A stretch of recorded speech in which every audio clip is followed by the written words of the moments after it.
Será que você está sabendo usar os elementos coesivos na sua redação? Muita gente mesmo procurou a minha Belão do Enem 2022 para o Enem 2023 para poder entender por que lá no Enem 2022 acabou perdendo tanto ponto bobo na competência 4. E aqui está uma grande questão que a gente precisa falar. Muitas vezes a gente até sabe o que são recursos coesivos, conectivos, mas não sabe utilizá-los de maneira adequada para garantir os 200 pontos na C4 e fazer então uma boa coesão textual. Antes de a gente falar o que é a coesão e explicar maneiras de fazer essa coesão textual, é importante entender o que é a palavra coesão, o que ela significa. E toda vez que a gente for falar de coesão, eu quero que você imagine uma colinha mágica, tá? Lá vem a gente aqui com misticismos, enfim. Eu quero que você imagine uma colinha mágica. A coesão, gente, nada mais é aquela cola que vai garantir correlação entre os elementos do texto.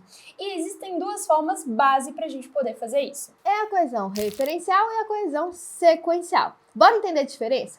Vamos supor aqui que a Bela esqueceu o pavê de Natal. E eu chego para ela e falo assim, que isso, esqueceu o pavê?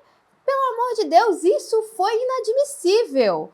O que esse isso retoma? A situação de esquecimento do pavê. Então ele é um coesivo referencial, ele vai fazer uma retomada. Ou ele pode até, às vezes, em alguma outra situação, antecipar uma informação que ainda não foi dita. Eu só quero entender por que o exemplo do pavê. Ué, porque você é o tio do pavê, né? Isso é bullying.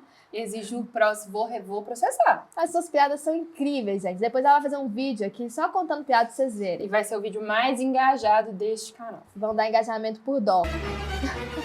Vamos lá. Agora vamos mudar um pouquinho. Essa situação de você não ter trazido o pavê e o fato de você não ter me dado um presente justifica o fim da nossa amizade.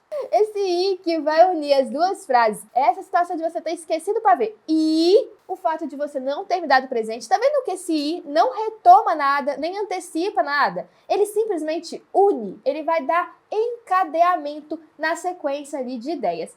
Esse coesivo é chamado, então, de coesivo sequencial, que simplesmente vai seguir, fazer com que o texto siga. Vamos ver, então, um exemplo de um texto que está muito lindo em relação aos termos coesivos, para a gente ver como que a aluna conseguiu estruturar bem esses conectivos. Aqui a gente tem um exemplo de um parágrafo do tema Empecilhos à Política Externa Brasileira no contexto de globalização. Reparem que aqui em amarelo a gente marcou todas as coesões sequenciais, a sequência das ideias da aluna, e em vermelho, rosa escuro, a gente marcou a coesão referencial. Reparem então alguns exemplos de coesão referencial que aparecem.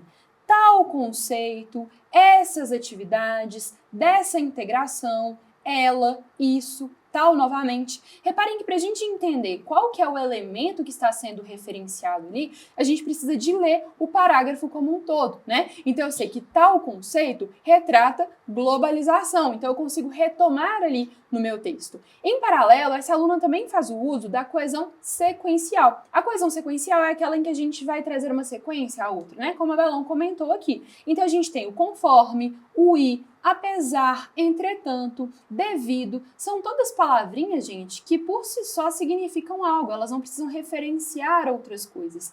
Então, pensando aqui na questão da coesão intraparagrafal, ou seja, dentro de um mesmo parágrafo, a coesão referencial e a coesão sequencial vão ser dois elementos excelentes para a gente promover essa cola aí entre as ideias do texto. E já que a Bela falou de coesivos intraparágrafos, vamos falar dos interparágrafos. Aqueles elementos coesivos que o Enem chama de operadores argumentativos, muito bem avaliados aí na nossa competência 4. Bom, se você está começando ali um desenvolvimento 1, você tem que colocar um coesivo para articular com a sua introdução. E aí a gente pode trazer o diante desse cenário, sob tal ótica, diante dessa perspectiva, que são elementos coesivos que vão retomar a introdução e dar segmento. Então, ao mesmo tempo que tem ali uma pegada referencial, também tem sequencial, segmento no nosso texto, indo aí para o nosso desenvolvimento. Interessante só reforçar, né, Belão, desculpa te interromper, que é legal a gente utilizar esses recursos e que esses recursos eles vão funcionar para qualquer texto. Então, se você quiser selecionar um queridinho aí para começar o seu desenvolvimento 1, em qualquer texto do Enem que você for escrever, você vai poder utilizar. O meu, né, aqui queridinho, é sobre esse cenário. Eu gosto desse sobre esse cenário. Coloco ali e eu já sei que em qualquer tema do Enem vai ser um recurso coesivo válido. Mas no que diz respeito ao desenvolvimento 2, ao coesivo que vai iniciá-lo, a gente precisa tomar um pouco de cuidado, porque vai depender aí da sua organização argumentativa. Se você fizer um texto por adição de causas, a gente vai ter que colocar um elemento coesivo no D2 de adição. Então a gente vai colocar ali ademais, além disso, somado a isso. Agora, não, Bela, meu texto é por causa e consequência. Desenvolvimento 1, causa e consequência no desenvolvimento 2. Logo, a gente vai ter que colocar ali um elemento coesivo de consequência. Por conseguinte, consequentemente.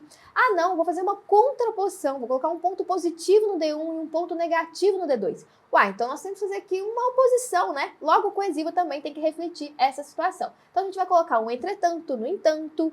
E na conclusão, dá aí para a gente colocar aqueles elementos coesivos mais tradicionais, tá? E aí também não depende da organização argumentativa do seu texto. Vamos lá. Portanto, logo, dessa forma, são ótimos coesivos para concluir a redação. E é isso, gente. O objetivo desse vídeo é facilitar a sua vida, dando dicas, então, práticas de quais recursos coesivos você pode usar, como diversificá-los e também mostrar um outro ponto de vista. Muita gente acaba usando o conectivo ao longo do texto sem entender o que está retomando, o que está introduzindo, o que está dando sequência. Então é muito válido compreender isso para ter um texto nota 1000. Lembre-se de diversificar também os coesivos, né? Tomar cuidado com as repetições. Exatamente. A gente pode voltar aqui, né, Belão, num outro vídeo para poder falar mais sobre isso. O que vocês acham? Comenta aqui embaixo se vocês quiserem.